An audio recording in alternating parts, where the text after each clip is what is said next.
This Monday, August 28th, was predicted to be quite noteworthy, though what now readily comes to mind, which none of us could know beforehand, but in deeply unfortunate ways no longer surprises us, was the incident at UNC Chapel Hill, which impacted so many, even those beyond the college campus, even us here at EREF.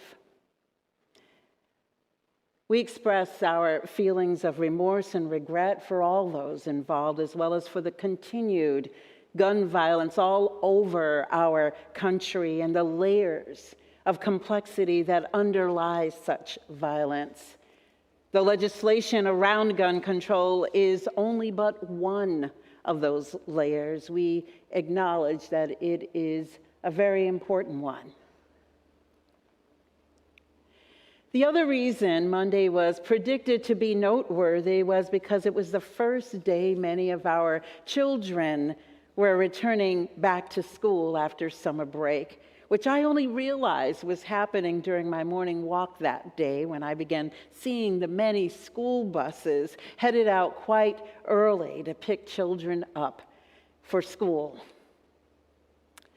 But perhaps the most significant reason this past August 28th was initially believed to be newsworthy, at least before the unfortunate events at UNC, was that it was the 60th anniversary of the Reverend Dr. Martin Luther King Jr.'s iconic "I Have a Dream" address, delivered at the Lincoln Memorial as a keynote for the 1963 Civil Rights March on Washington, D.C. It was estimated that 250,000 people were there in person. I actually met someone in our last service who said she had been there in person. This was a large number, even by today's standards, and the presence of television cameras, still somewhat unusual for such an event at that time, allowed the entire nation, and later the world, and even those of us who are here today, decades later, to see and hear the words that have resonated among the most memorable in the canon of our nation's greatest oratory and language, professing freedom and liberty, vision and aspiration on behalf of those for whom freedom still did not yet fully exist. With not only a call to action, but a demand for action by those who continue to withhold the freedom considered to be every American's birthright. No matter what one might think or feel or believe about Dr. King, few would deny that his address strikes a powerful chord in those who hear or even read it. And I suggest that each of you take a moment to read it. You can actually find copies of it right on the internet. Just Google the speech, and there are libraries all over the place that offer PDFs of the speech. It, in my view, provides an even richer experience to read these words that we're so accustomed to hearing.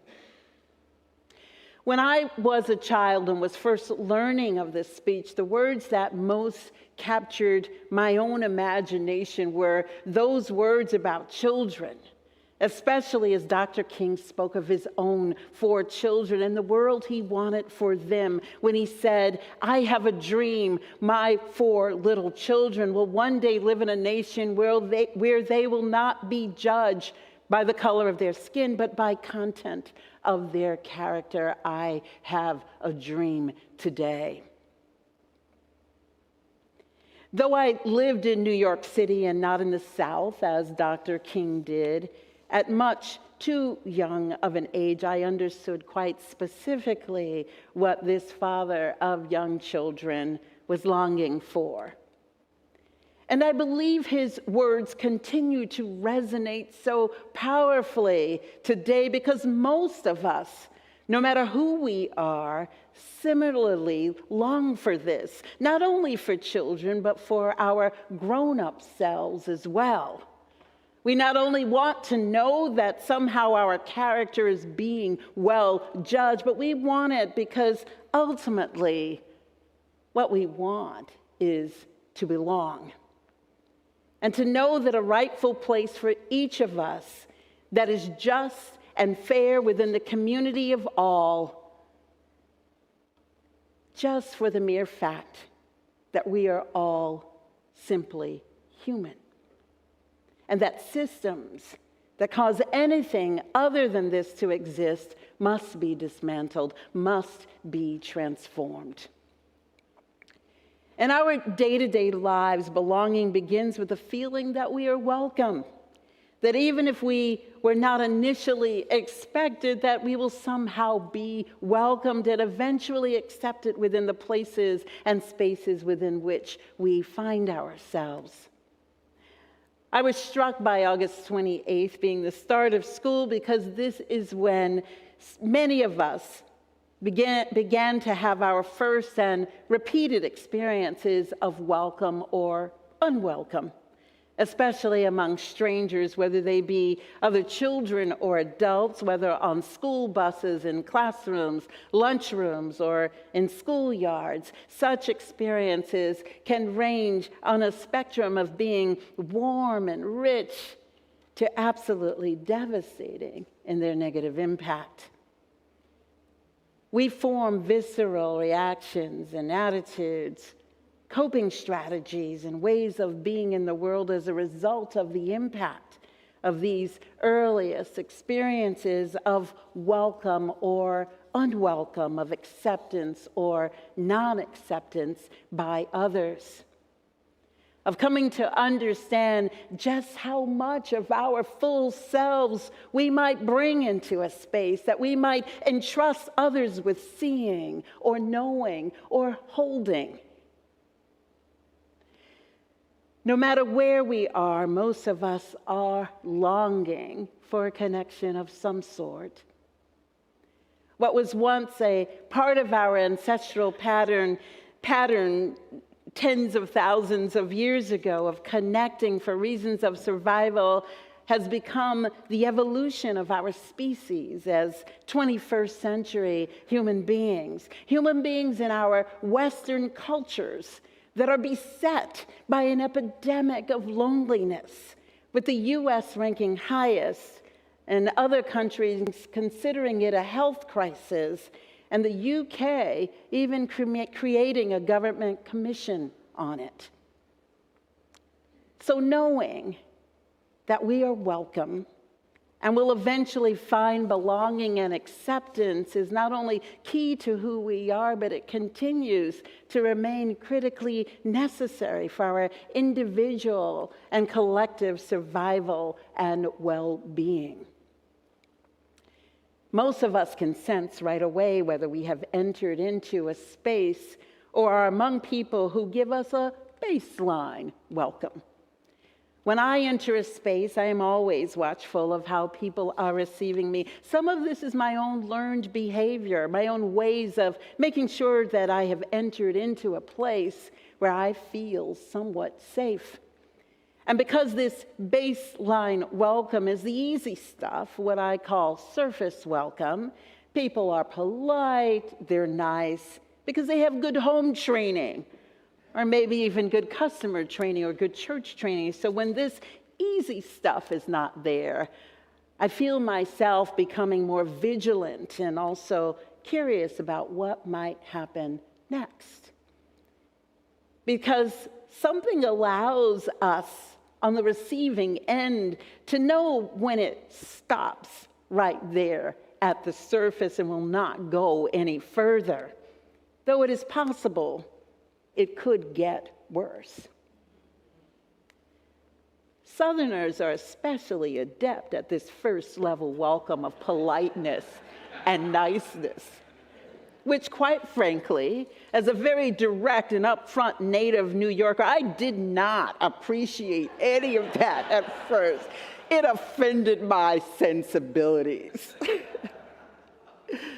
But after a couple of years being in North Carolina, I arrived at a New York airport and experience rudeness from workers at the airport who seem to have this attitude, hey, you're in New York, you want us to be nice to you too? I was absolutely outraged, to be quite honest with you. And I suddenly longed for and appreciate that Southerners began from a place of at least being cordial. And it was at that moment that I realized, as my son says, that I had become Southernized. Though having lived in New York, I understood that whole range of behavior and why it was so. And I also realized I had absolutely no desire to live there again. A layer deeper in being welcomed is authentic conversation and engagement of someone acknowledging, I see you. And I recognize that you might be a person with a life and a body and something more than just someone hanging out in the space. And perhaps if I'm lucky, they'll see me again the next time I show up. Or because I tend to be an open, friendly person, maybe I'll see them the next time I show up and I'll initiate the hello, which will hopefully be acknowledged. And over time, maybe I'll connect more deeply with them or with someone else. Or maybe I won't. And that too can be okay and just what is needed at times. There's a very big difference between encountering unwelcome or hostile behavior versus coming to realization that this is not the place for me for some other reason. Maybe we're too big, or maybe we're too small. Maybe this, or maybe that. I sometimes surprise some of our visitors when I ask whether they've been to our neighboring UU congregations. And if not, I will sometimes suggest that they go and visit the other UU congregations in the area as well. We're all a part of the same ice cream shop, I say. And sometimes what people are looking for is different ice cream, and we just don't happen to be their flavor, and that is actually all right. We're still part of the same ice cream shop. Somewhat connected to all of this, though, is a third level of welcome, which is actually quite unconscious. It's all of the cultural things that allow each of us to know on a deeper, unspoken level that who I am and who we are is either accepted here together in this same place or it is not. Is it possible for us to figure out a way to make space for one another, to address our varying needs and to celebrate our differences? And to acknowledge that, yes, we are quite different from each other, even as we are also interconnected, even as we exist in oneness. This is something of a paradox known in some schools of Buddhism as the doctrine of two truths, that there is the ultimate truth of oneness and interconnection, and the relative truth of our difference, that we are all having different experiences as human beings. And it's important that we acknowledge this. The Zen teacher Zenju Earthland Manuel has termed this the multiplicity of oneness, and says when we try to manipulate the nature of our oneness into a flat, one-dimensional sameness, we choose to ignore the concurrent multiplicity of nature. When we look out onto a garden and see curly willow trees, roses, succulents, collard greens, and plum blossoms, we are witnessing oneness. One of our goals here at ERUF is the co-creation of such a welcoming space together, holding our relative truths, especially when they're uncomfortable, and working with them Perhaps each of us as gardeners of a sort, as we acknowledge that we are both different one from another and also ultimately interconnected in our oneness. I believe that, as David alluded to, that we here at ERUF hold a unique capacity to extend welcome. So many of us have arrived here as seekers and people searching for a place that would accept us or our families in ways that many other communities often reject us for any number of reasons. Whether it is in the nature of our thinking and our wanting to understand the cosmos and our place within it, or in some aspect of our physical and spiritual ways of being and our understanding of who we are and of ourselves. Or maybe it is the very real need for sanctuary. We have a ways to go before it can be said that we here at ERUF do this even adequately, let alone well. And this is no critique. It is simply no easy task to claim religious pluralism and to actually attempt to live it out, to claim to honor the inherent worth and dignity of all people, and to have those people all in the same room with their incredible reactions and ideas and opinions that differ from our own, and to be willing to hold our hearts and minds open nonetheless. To not make them wrong or somehow morally lacking because they hold a differing view. This is not easy, nor is it anything for us to be proud of or even ashamed of. When this is happening for me, I open myself to curiosity about the other person, seeking to truly understand something I might be making assumptions or unconsciously creating stories about. And when I am facing resistance, my own resistance, to be curious about what is up with me. What is all the resistance? What might it mean to be in space with another, someone I might find difficult, as I extend compassion, grace, and ease, as I would want someone to be with me when they find me difficult? An ultimate outcome of welcome is that of belonging. Those of you who ever receive email from me know that my signature includes the word Ubuntu, which is a Bantu word of South Africa, which is often translated as, I am because you are, and you are because I am. The concept was made popular the world over by the late South African Archbishop Desmond Tutu. The interesting thing to know about the South African philosophy of Ubuntu is that it not only refers to you and I as human beings, but it recognizes that all things are you and I. Animals, trees, the sky and mountains, waters and rocks.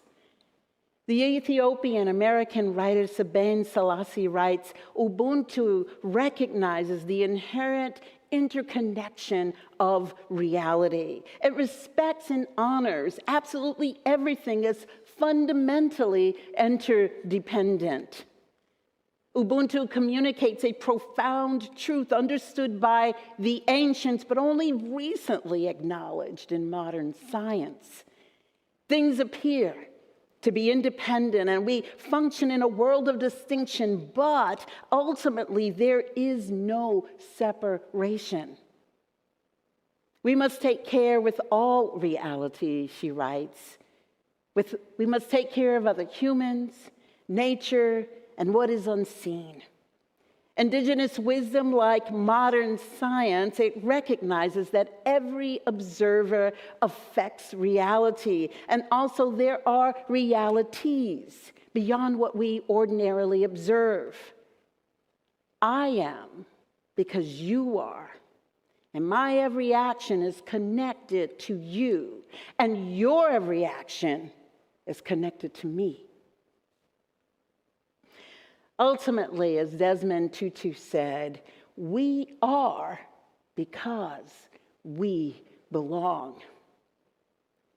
If we are to believe the truth of our interconnection, as our UU principles say, of our interdependence and oneness, we are always extended a hand of welcome. And we must also believe the truth of our ultimate belonging everywhere and always. May it be so, my friends. It is so. Amen and ashe.